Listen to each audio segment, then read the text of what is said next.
Saudara, satu hari seorang opa curhat sama teman main caturnya. Wah, aku ini stres.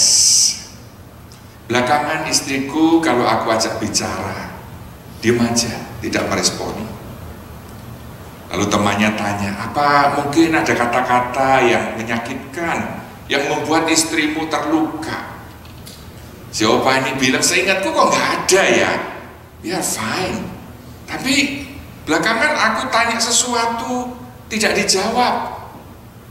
Lalu temannya punya pemikiran, jangan-jangan istrimu mulai punya problem pendengaran. Oh gitu ya, aku kok tidak terpikir ya. Iya ya, dia umurnya sudah ya 70 lebih sih. Nah, temannya menyarankan gini, nanti dites ya. Kamu waktu pulang coba berusaha jangan membuat suara begitu. Nah, dari jarak kira-kira 3 meter, kamu tanya istrimu. Kalau dia tidak merespon, maju jarak 2 meter. Belum merespon lagi, jarak 1 meter sekarang. Kalau jarak 1 meter pun belum menjawab, berarti memang istrimu punya gangguan pendengaran. Wah, good idea ya, saya mau coba itu. Saudara, dia pulang pelan-pelan, istrinya kebetulan lagi masak, saudara. Dari belakang tadi 3 meter, dia tanya, "Ma, masak apa?" Begitu. Tidak ada jawaban, saudara. Maju lagi 2 meter sekarang. "Ma, kamu sudah masak apa?" Wah, dia mulai sedih karena tidak ada jawaban, saudara. Kesempatan terakhir 1 meter, saudara, dia dekatkan lagi. "Ma, kamu masak apa?" Tetap tidak ada jawaban, dia lemas. Aduh, istriku budek sekarang. Lalu dia ceblek pundaknya. "Ma, ditanyai dari tadi kok tidak jawab sih?" Istrinya noleh. "Nggak jawab gimana, aku sudah jawab 3 kali loh." Berarti yang punya problem siapa, saudara? Dia. Nah, itulah repotnya, saudara ya, kadang suami istri itu ribut ya, saling menyalahkan, padahal problem terletak kepada diri sendiri ya. Wah, sampai suaminya stres sekali ya. Saudara, hari ini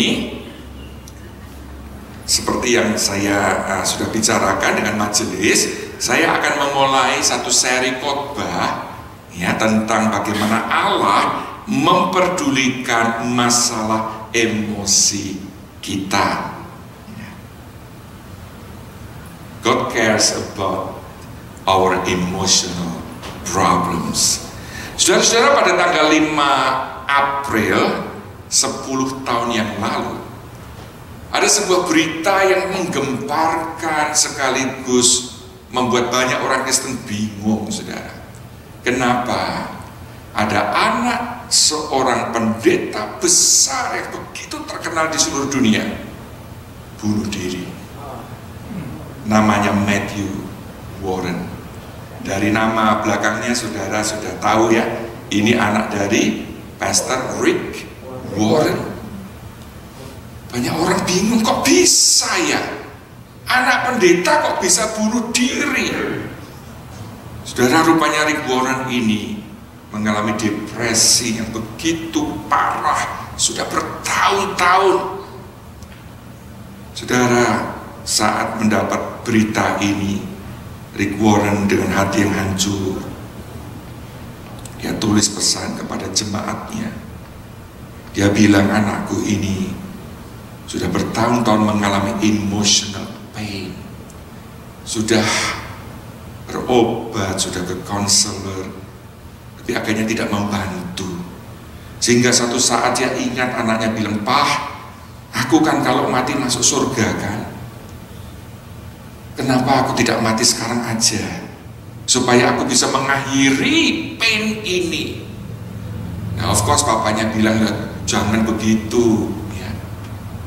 Tetapi satu saat entah bagaimana dia bisa pesan illegal gun, saudara. Tembak dirinya.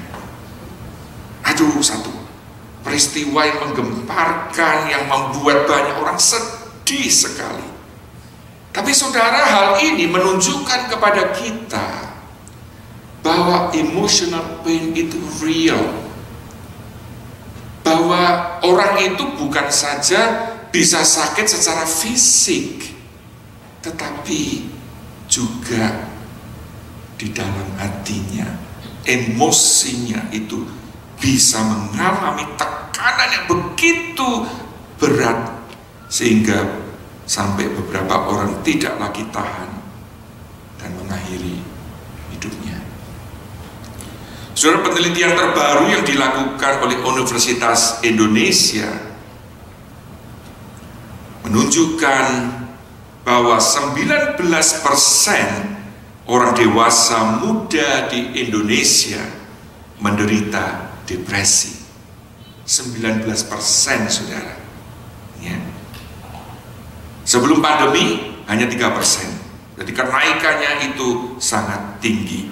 Kemudian menurut National Institute of Mental Health, jadi di sini ini Amerika, ya, 1 dari 5 orang dewasa Amerika hidup dengan penyakit mental. Apalagi kalau saudara ke SF, Philadelphia, Chicago, ya, banyak orang yang tiba-tiba bisa pukul orang lain. Organisasi Kesehatan Dunia atau WHO, saudara, mengatakan 1 dari 4 orang di seluruh dunia akan mengalami masalah kesehatan mental. Terakhir, menurut artikel di psychiatrist.com, 42% Gen Z, generasi muda, saudara, telah didiagnosis mengalami gangguan kesehatan mental. Hampir separuh, saudara. Dalam bukunya Emosi yang Mematikan, Dr. Don Colbert menjelaskan bagaimana emosi negatif itu mempengaruhi kesehatan kita, baik secara fisik maupun mental. Saudara, efeknya ini sangat buruk, saudara. Bisa menurunkan imun sistem kita dan menyebabkan beberapa masalah kesehatan. Dan saya sendiri sudah menyaksikan bagaimana masalah emosi ini, saudara, berdampak pada hubungan kita dengan pasangan, dengan anak, teman, orang lain, bahkan dengan Tuhan. Tidak jarang orang-orang yang secara emosi terluka oleh ayahnya, ada trauma masa kecil terhadap sang ayah, maka orang yang bersangkutan sulit untuk menerima, untuk membayangkan bahwa Allah itu kita bisa panggil Bapa. Karena begitu mendengar kata Bapa, ayah, dia langsung ingat dengan ayah biologisnya yang sangat abusive. Jadi saudara, ini bukan sesuatu yang kita remehkan begitu saja. Kalau kita tidak membereskan masalah ini bisa menghambat, bahkan merusak hubungan kita dengan orang-orang di sekeliling kita, bahkan juga dengan Tuhan.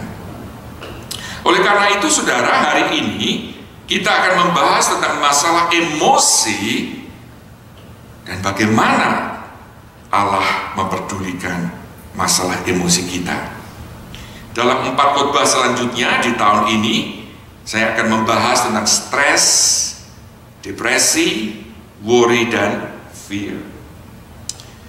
Kita akan belajar untuk lebih memahami masalah-masalah emosi tersebut dan bagaimana kita mengatasinya dengan bimbingan firman Tuhan dan jika diperlukan bantuan medis. Sudah beberapa orang bertanya-tanya, masa sih Alkitab berbicara tentang masalah emosi, apalagi gangguan jiwa, saudara? Alkitab membahas tidak masalah itu? Saudara, memang Alkitab tidak secara eksplisit dan spesifik berbicara tentang masalah gangguan emosi atau kesehatan mental. Tetapi kita tahu bahwa Alkitab yang adalah firman Tuhan memang tidak dimaksudkan sebagai textbook dari buku sains ya, atau manual psikologi seperti Diagnostic and Statistical Manual of Mental Disorder ya, bukan ya. Tapi saudara, hari ini kita akan melihat bahwa Alkitab membahas 5 hal yang berkaitan dengan masalah kesehatan mental ini. Yang pertama saudara, menurut Alkitab Allah itu menciptakan manusia sebagai apa? Physical being, spiritual being, social being, intellectual being, moral being, working being, dan apa? Emotional beings. Jadi memang saudara, manusia ini ciptaan Allah yang begitu kompleks, luar biasa saudara, sangat berbeda dengan ciptaan Allah yang lainnya. Tidak heran setelah Allah menciptakan manusia, Allah mengatakan apa? Sungguh amat baik ya. Tadinya baik, hari ke-6 sungguh amat baik. Nah, di sini kita lihat ada satu aspek, yaitu apa? Emotional beings. Berarti saudara, hidup kita ini tidak bisa dilepas dari emotional being ini. Itulah sebabnya pembinaan dan penggembalaan jemaat perlu memperhatikan seluruh aspek dari kondisi manusia ini, saudara. Nah, kita lihat ada gereja yang sangat kuat di dalam doktrin, pengajaran teologinya itu begitu dalam, kuat sekali, tapi kurang memperhatikan kebutuhan emosi jemaat. Sebaliknya, ada gereja yang sangat menekankan pemenuhan kebutuhan emosi. Waktu menyanyi itu bisa sampai menangis begitu ya. Waduh, terasa indah sekali waktu ibadah begitu. Tapi lemah di dalam pesan firman Tuhan.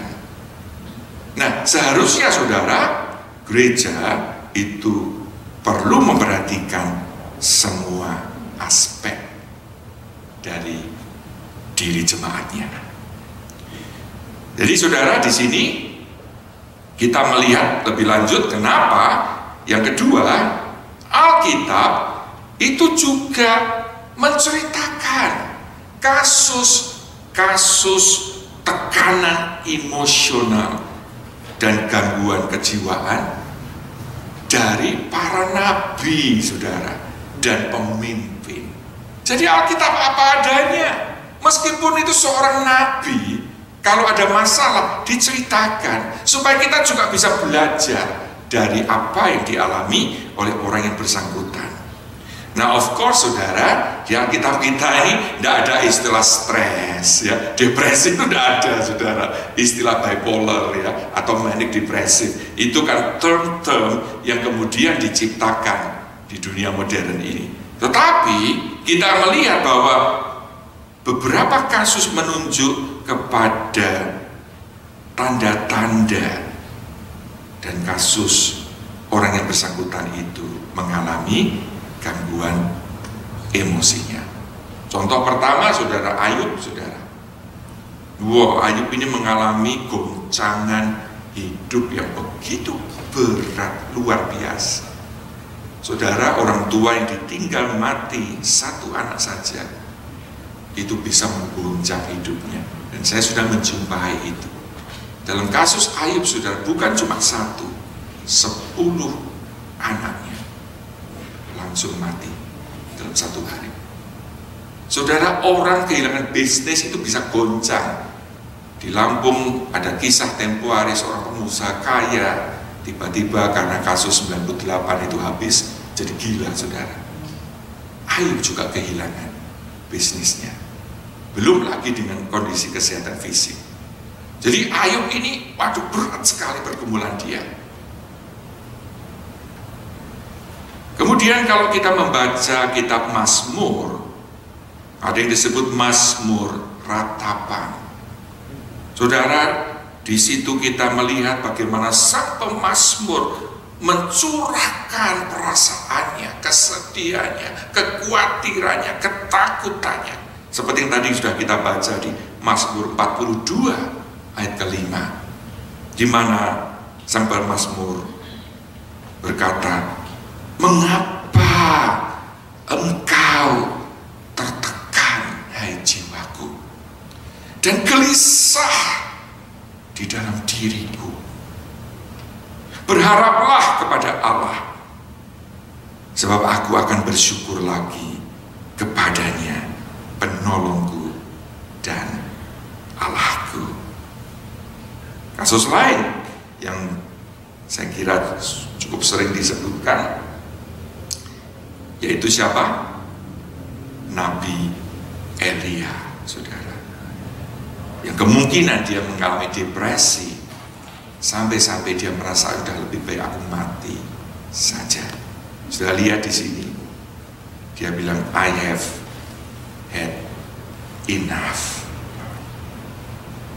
take my life." Sudah bisa baca ini di 1 Raja-Raja di pasal 19, saat dia dikejar oleh Ratu Isabel. For some reason dia begitu down, begitu tertekan, sampai-sampai udah lebih baik, Tuhan kau cabut nyawaku. Wow, serius sekali, saudara. Kemudian kasus lain dari Yunus, saudara.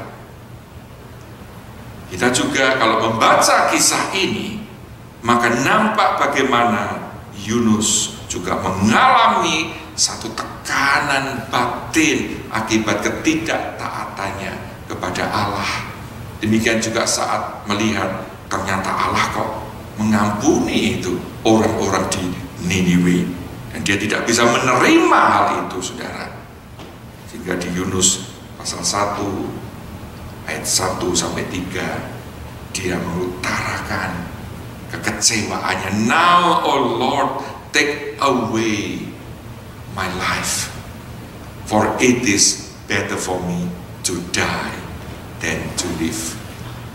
By the way, saudara pernah itu sampai pada taraf seperti ini? Saudara dalam situasi begitu tertekan, sampai sudah berpikir, aduh gini nih, mati lebih enak ya.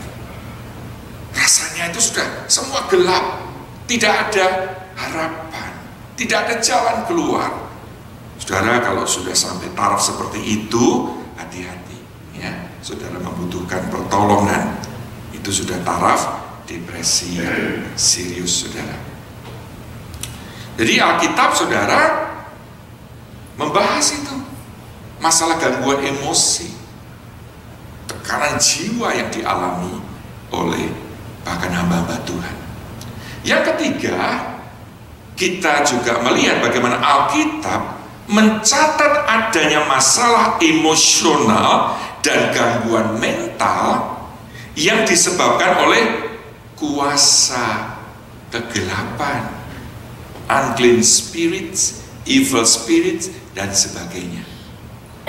Misalnya kasus yang dialami oleh Raja Saul di 1 Samuel 16 ayat 14, diceritakan bagaimana Saul menderita kesusahan akibat apa? Roh jahat yang menyiksanya. Jadi perasaannya itu bersama tidak enak, tertekan, sedih, ya, depresif. Nah, dia ketika mendengar Daud memainkan kecapi bisa terhibur, saudara. Itulah sebabnya dia suka minta Daud itu masih muda untuk bermain kecapi. Nah, dia tentunya belum tahu, saudara, kalau roh Tuhan itu telah mundur daripadanya.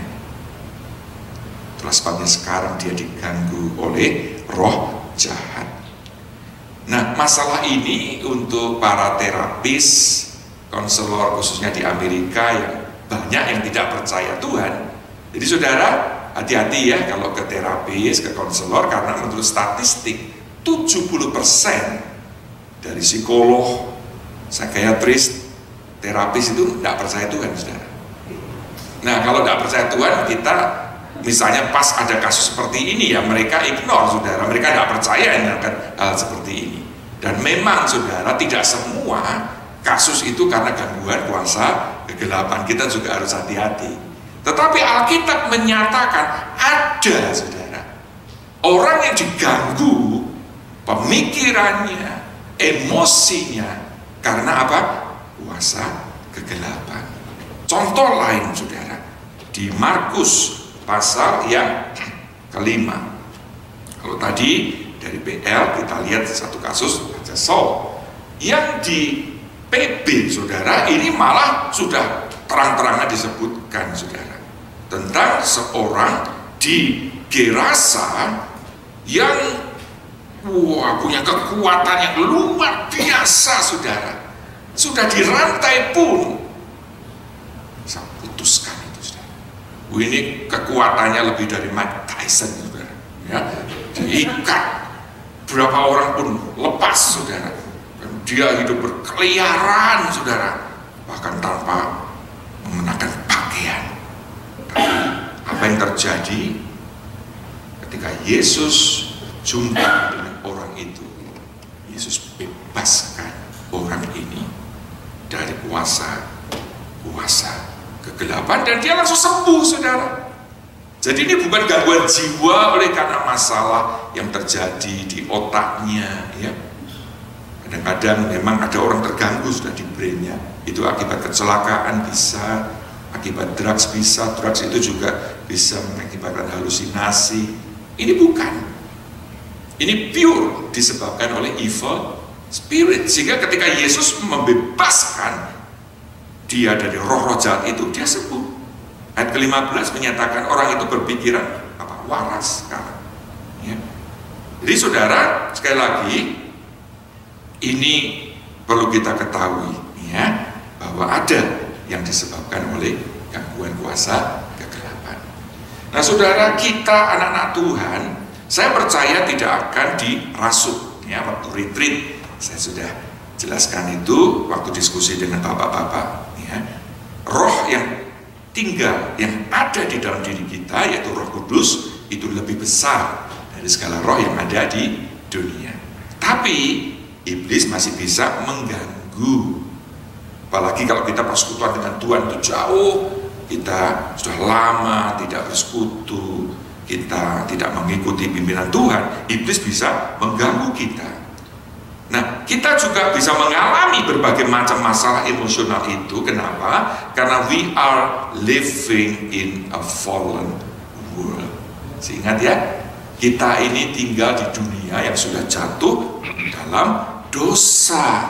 Nah, akibat kejatuhan itu, maka seluruh aspek kehidupan manusia mengalami kontaminasi, ya, termasuk aspek dari emosi ataupun pemikiran kita.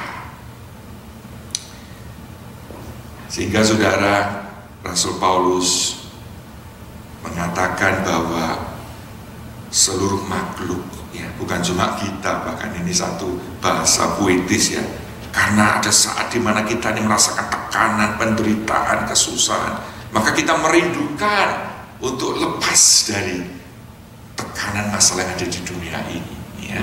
Dan saya percaya satu saat kita akan dilepaskan tuh itu, amin.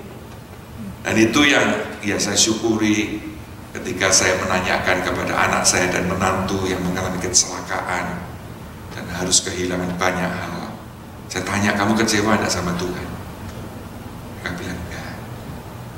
Memang kita hidup di dunia yang sudah jatuh dalam dosa, sehingga anak-anak Tuhan pun, kami pun bisa mengalami tragedi, mengalami musibah, tapi mereka punya pengharapan satu saat Tuhan akan memulihkan, ya. Jadi, saudara, kita melihat akan hal itu. Yang keempat, saudara, Alkitab menunjukkan bahwa Allah kita itu memperhatikan mereka yang menderita. God cares for those who suffer. Wow. Ini satu good news, saudara. Kalau toh kita diizinkan mengalami penderitaan, menghadapi persoalan-persoalan yang begitu berat, Tuhan mengerti, saudara. Seperti yang disebutkan di Mazmur 34, saudara, bagaimana Tuhan itu dekat dengan orang yang patah hati dan menyelamatkan orang yang remuk jiwanya. Apabila orang-orang benar itu berseru-seru, kata pemazmur, maka Tuhan mendengar dan melepaskan mereka dari segala kesesakannya. Tuhan itu dekat kepada orang-orang yang patah hati, dan Ia menyelamatkan orang-orang yang remuk jiwanya. Kemalangan orang benar banyak, tetapi Tuhan melepaskan dia dari semuanya itu. Ia melindungi segala tulangnya, tak satu pun yang patah. Oh, betapa indahnya, saudara, ketika kita mengingat akan janji Tuhan ini, menyimpannya dalam hati kita, dan mengingatnya saat kita di dalam pergumulan yang berat, bahwa ketika aku berseru, Tuhan pasti mendengar. Tuhan pasti akan menolong, memberikan jalan keluar, dan Tuhan tidak akan pernah meninggalkanku. Sekalipun mungkin tidak ada yang bisa mengerti pergumulanku, Tuhan itu dekat dengan orang yang remuk hatinya dan yang datang kepada Dia. Dalam pembacaan tadi di Matius 11, kita pun juga mendengar apa yang diucapkan oleh Tuhan Yesus, saudara. Bagaimana Tuhan Yesus mengundang siapa saja yang sedang berjerih lelah, berjerih payah, dan berbeban berat untuk datang kepadanya. Jesus invites us. Marilah kepadaku, mari datang. Jangan tanggung bebanmu sendiri. Datang bawa bebanmu kepadaku. Semua yang letih lesu dan berbeban berat, aku akan memberi kelegaan kepadamu. Kelegaan di sini dalam bahasa Inggris disebut apa? Rest, ya, rest. Tapi belum rest in peace, belum, ya. Ini baru rest, memberikan satu kelegaan, saudara, ya. Kita ini entah karena dalam konteks ayat ini, bagaimana agama-agama dalam konteks orang Yahudi itu, Taurat begitu membebani, membuat mereka frustrasi dengan berbagai tuntutan ritual yang mereka tahu tidak mungkin bisa memenuhi semua itu, maupun juga dengan beban permasalahan hidup yang menekan. Yesus tahu, Dia mengundang, mari datang, datang, aku akan memberikanmu rest, aku akan mengangkat bebanmu itu sehingga engkau mendapat kelegaan. Saudara, percayakah engkau kalau Allah juga care pada saudara?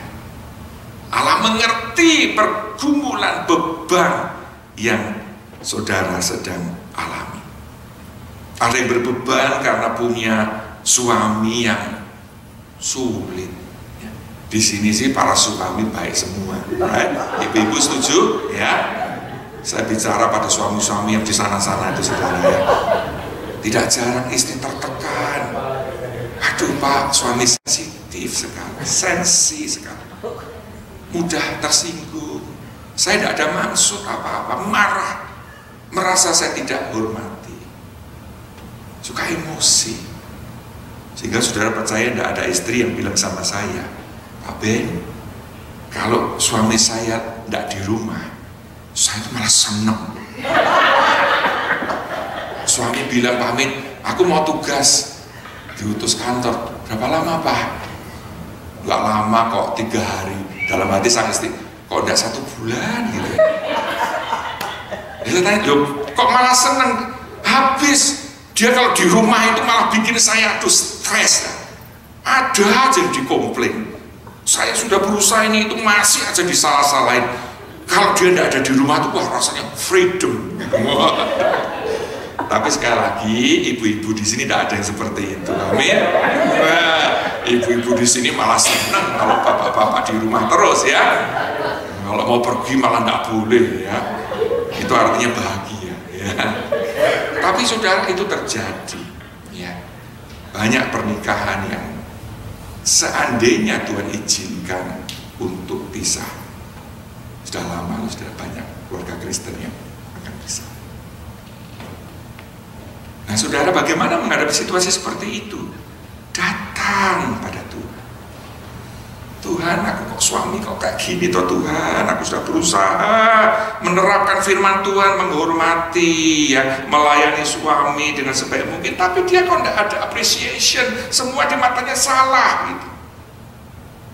Curhat sama Tuhan saudara, jangan curhat di Facebook, menyesal.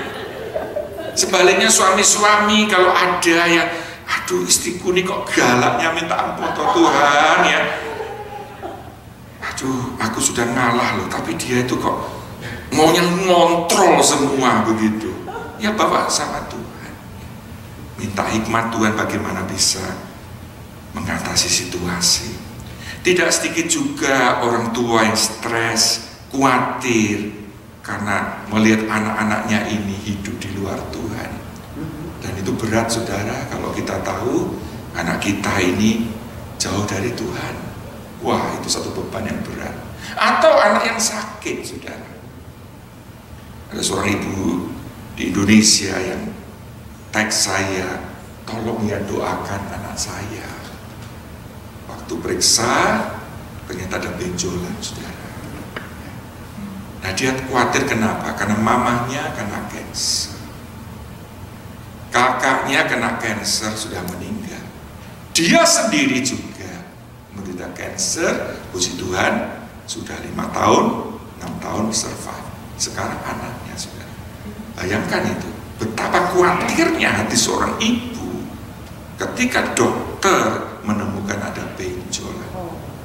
Sehingga ya kami bawa itu dalam doa saya tiap hari, mendoakan, minta kemurahan Tuhan kalau boleh Tuhan, bukan tumor. Nah saya bisa mengerti itu real saudara. Kekhawatiran yang bukan dibuat-buat. Nanti kalau kita sampai kepada topik mengenai kekhawatiran, ada yang memang negatif. Kalau ini real, kekhawatiran yang masuk akal. Soalnya ada faktor keturunan dan itu sudah terjadi. Jadi seperti itu saudara, membuat kita ini menjadi tertekan, susah tidur, pikiran ini, khawatir itu saudara. Nah Tuhan sekali lagi mengerti. Bahkan Yesus mengundang, serahkan, bawa bebanmu kepadaku. Belum lagi saudara kalau kerja sama perusahaan, bosnya itu mean saudara. Sering saya mendengar, ya gimana Pak, kita ini kan pendatang. Bahasa Inggris saja kalah sama yang orang-orang baru itu. Saudara sudah bekerja dengan rajin, sedangkan lihat teman-teman itu santai-santai, tapi karena pintar ngomong saudara, bahasa Inggrisnya sudah lebih unggul, lebih diapresiasi. Itu bisa frustrasi. Tiap kali mau berangkat kerja sudah discourage dulu. Ya. Itu tidak mudah. Belum lagi masalah keuangan dan sebagainya. Satu malam saudara, kira-kira jam 11 lebih ya, ada telepon di Pastori. Waktu itu saya masih di Indonesia, berdering. Begitu saya angkat, saya tahu ini pasti urgent, ini tidak mungkin tengah malam telepon. Dan benar saudara, begitu telepon saya angkat, sama dengar dari sana suara seorang ibu menangis. Saya tanya, halo? Lalu dia langsung katakan, Pak, Tuhan itu ada apa enggak sih? Gitu. Nah, saudara, mendengar itu, saya langsung aware, ini pasti yang bersangkutan sedang dalam situasi yang aduh berat sekali. Saya kebetulan recognize suaranya, saya tidak tanya langsung tahu, oh ini ibu ini. Saya dengarkan, oh ya kenapa? Saudara selama hampir 1 jam juga ceritakan itu sambil menangis ya. Singkat cerita saudara, dia kehilangan rumahnya. Anaknya 2 masih kecil, rumahnya disita. Kenapa? Suaminya main judi. Ternyata rumahnya itu buat tanggungan. Padahal rumah itu tempat usaha dia. Tokonya cukup jalan, diberkati. Nah dia bingung, ini kalau rumah tidak ada mau kerja apa? Anak-anak masih kecil. Jadi aduh, dia panik saudara. Nah dia juga orang Kristen baru saudara, sehingga menghadapi situasi seperti itu tuh rasanya sudah dunia itu sudah runtuh. Nah saya dengarkan saja ya, dan ini juga saya share sama saudara. Kalau ada orang lagi curhat, jangan buru-buru menasehati ya. Yang mereka butuhkan itu bukan nasihat. Yang mereka perlukan itu apa? Didengarkan lebih dulu. Saudara berusaha memahami sambil saudara berdoa di hati, Tuhan beri aku wisdom ya, bagaimana bisa menjadi suportif begitu. Setelah dia 1 jam itu selesai, dia tanya, terus gimana Pak? Gitu. Saya bilang, saya nggak tahu. Saya nggak tahu bagaimana jalan keluarnya. Saya terus terang nggak tahu kan. Tapi saya bilang, saya tahu Tuhan akan menolongmu. Lu gimana? Nggak mungkin Pak, ini sudah aku nggak punya apa-apa. Iya, kita nggak tahu bagaimana cara Tuhan menolong, tetapi belajar beriman, Tuhan pasti akan menolong. Caranya bagaimana? Saya tidak tahu. Saya ajak ibu ini, ayo kita doa puasa. Mari kita rendahkan diri di hadapan Tuhan, berseru, Tuhan, aku ini sudah seperti orang yang hampir tenggelam. Ya. Kalau Tuhan tidak mengulurkan tangan mengangkat aku sudah mati tenggelam. Ayo, mau enggak? Kita puasa, merendahkan diri di hadapan Tuhan, minta pertolongan Tuhan.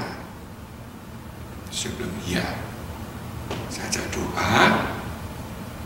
Udah malam itu saya hanya bisa terus mendoakan. Kita janjian doa puasa hari apa begitu.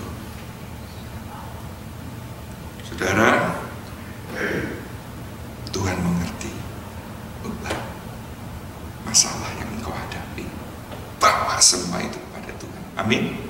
Yang terakhir saudara, Alkitab memberikan bimbingan bagaimana kita bisa memiliki dan mempertahankan kesehatan mental yang baik. Secara cepat ya. Yang pertama, kita harus memperbarui pola pikir kita.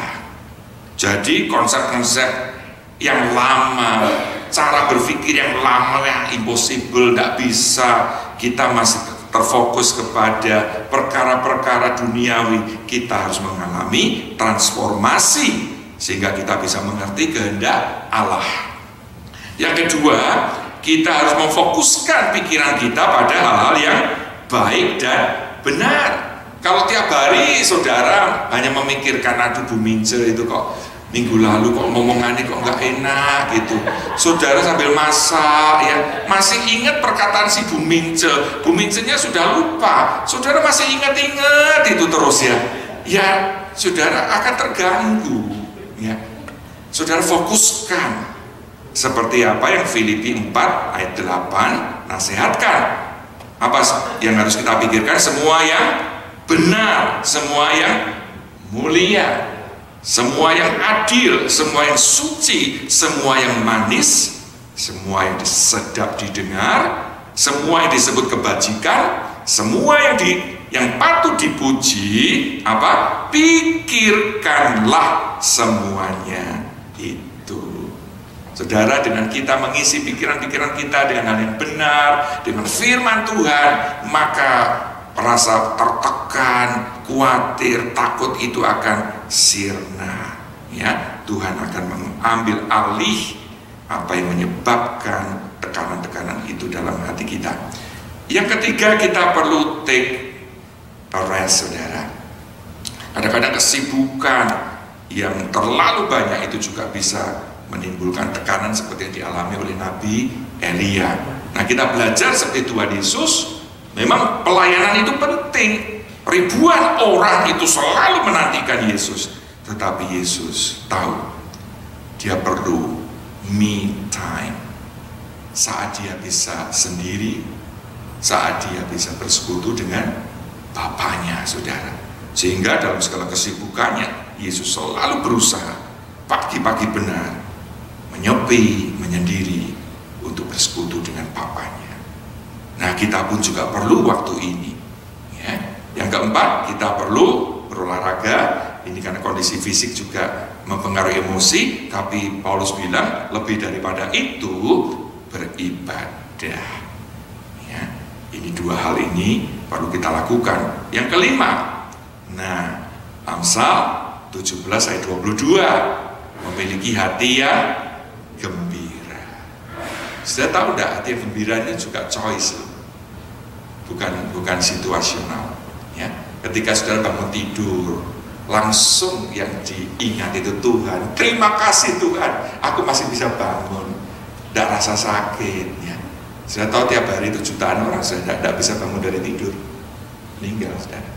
Saudara bersyukur, terima kasih Tuhan, aku punya rumah. Semalaman hujan kencang, aku tidak kehujanan. Semalam begitu dingin, aku punya heater. Jadi saudara fokuskan itu, bersyukur. Lalu juga menaikkan pujian. Ya, ternyata saudara secara medis, orang yang menyanyi itu bisa menurunkan apa? Menurunkan stres, menurunkan kadar gula yang tinggi, menurunkan juga tensi tinggi. Jadi bapak-bapak yang suka marah mungkin perlu lebih banyak memuji Tuhan, gitu ya, supaya hatinya lebih ada sukacita atau mendengarkan pujian. Nah, kita lihat bagaimana Tuhan itu memberi bimbingan, ya, pedoman lewat firman-Nya. Juga Tuhan intervensi, menolong. Seperti tadi kasus Nabi Elia, saudara. Elia begitu down, dia minta mau mati. Nah, setelah melarikan diri dari Isabel, kalau kita baca kisah berikutnya, saudara, di 1 Raja-Raja 19 itu, maka apa yang Tuhan lakukan? Tuhan tidak marah. Lu itu gimana sih? Nabi besar kayak kamu kok ratusan orang gitu ketakutan kayak gitu. Enggak loh, saudara. Kan mesti ini kan ya, lu kok Nabi-Nabi Baal begitu berani. Ini sama ibu-ibu, mama-mama kok bisa takut ya kayak gitu sampai lari mau minta mati. Tapi Tuhan mengerti. Ini kepayahan. Nabi Elia ini setelah tadi spiritual warfare dengan nabi-nabi Baal itu begitu menyita energinya, menyita ini segala keberadaannya, itu melibatkan emosi, melibatkan hati, pikiran, sehingga dia sudah exhausted, saudara. Ya. Nah, ini yang kadang jemaat juga tidak mengerti. Kadang ada yang bilang pendeta itu enak ya, kerjanya cuma hari Minggu tok gitu ya, tok gitu ya, pakai tok lagi ya. Tidak mengerti pergumulannya, persiapannya.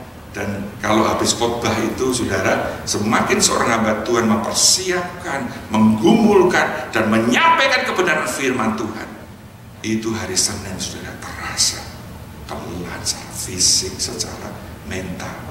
Sehingga saudara tahu Charles Spurgeon, yang jemaatnya ribuan itu, saudara, kalau hari Senin nggak bisa bangun dari tidur, sampai istrinya panggil elders untuk membantu sang suami. Dia depres, saudara. Minggu berkobar-kobar menyampaikan firman Tuhan. Jadi ini kelelahan dan Tuhan mengerti. Makanya Tuhan tidak menegur Elia. Lu gimana sih? Enggak. Saudara nanti baca ya. Langkah pertama yang Tuhan lakukan apa? Dibiarkan Elia apa? Tidur. Tidur. Lah orang lelah, obatnya apa paling bagus? Tidur, saudara. Elia tidur. Tidak disebutkan berapa jam, berapa hari. Setelah dilihat oleh Tuhan cukup, ada tahu kisahnya apa yang Tuhan lakukan? Malaikat diutus, malaikat apa? Membangunkan, bangun sudah cukup ya, tidurmu sudah cukup, kelamaan malah tidak baik. Lalu dibangunkan, dikasih apa? Makan, saudara. Wah, nggak tahu tuh, mungkin ada nasi goreng, soto ayam begitu ya, pokok makanan yang enak-enak gitu supaya seleranya muncul ya. Dia kan sudah beberapa lama tidak makan. Jadi Tuhan mengerti ini kebutuhan bukan cuma spiritual, fisik, emosi ini perlu di-take care. Nah, setelah makan puas, dia badannya rasa segar, energi dipulihkan. Tuhan juga kasih tahu Elia, kamu keliru loh kalau merasa kamu sendirian dalam berjuang. Enggak, kamu enggak sendirian. Ada itu orang-orang yang aku sudah pelihara, yang tidak pernah menyembah Baal. Nah, di situ Tuhan konsel dia. Kemudian setelah Elia pulih, Tuhan beri misi baru. Dia diutus untuk ke gunung. Jadi puji Tuhan ya, Allah kita itu peduli. Amin. Nah, kisah tadi gimana saudara? Ibu yang telepon tadi, saudara. Saudara, sekian bulan berlalu. Ternyata saudara, ada orang kaya di kotanya mendengar akan kasusnya. Lalu konglomerat ini kirim utusan ke ibu tadi. Benar ya, ini rumah ini disita. Iya, ini bosku bilang, Bori, dia yang akan ambil alih, dia yang akan urusan dengan bank. Jadi rumah ibu akan dibeli bos saya. Gitu ya. Terus utusan ini bilang, ibu nggak usah khawatir, ibu boleh tinggal, tetap tinggal di sini as long as you need it. Oh ya. Terus berapa sewanya? Nggak usah bayar. Iya, tadi bos bilang begitu, nggak usah. Pas saudara mendengar itu, sang ibu kayak mimpi. Loh, kok ada orang yang baiknya seperti itu, dia boleh tinggal di situ tanpa bayar. Udah gitu ditanya lagi. Tadi ibu bos juga tanya, ibu butuh modal berapa untuk buka toko lagi? Nanti akan dipinjemi tanpa bunga. Kapan ibu sudah mulai bangkit, bisa cicil. Saudara, ibu tadi menangis, Tuhan, Engkau begitu baik. Ampuni Tuhan kalau aku sempat kecewa, kalau aku sempat marah sama Tuhan. Padahal Tuhan tidak salah apa-apa kan? Lu ini kan mismanagement, ya. Suami yang kurang bisa mengelola harta dengan baik, tapi ibu ini mengalami kasih Tuhan sehingga bisa tetap tinggal di situ, tetap buka toko, tapi tidak tahu karena ya for some reason tidak lagi serami dahulu.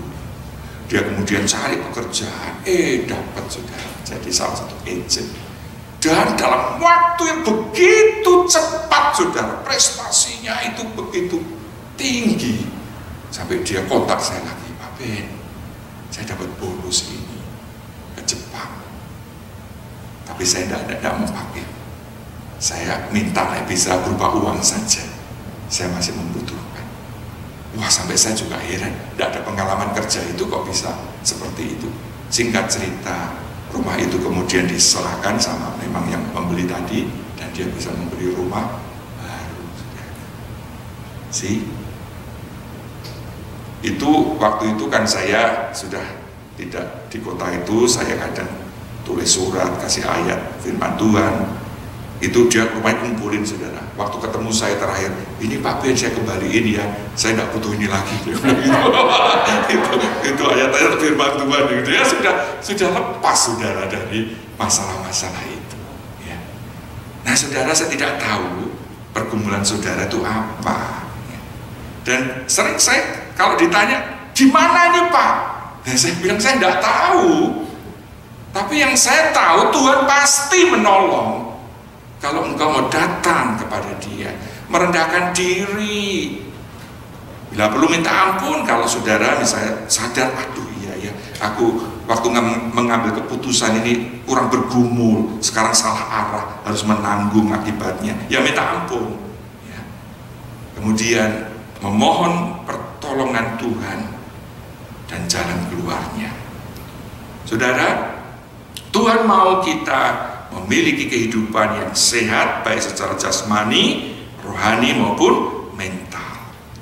Tapi karena kita masih hidup di dunia yang sudah jatuh di dalam dosa, ya, terkadang kita masih mengalami sakit penyakit, ya, persoalan-persoalan yang menekan hidup kita. Tapi saya harap kita hari ini belajar, kalau toh Tuhan izinkan masalah menyerang kita, kita tidak sendiri. He cares for me and for you.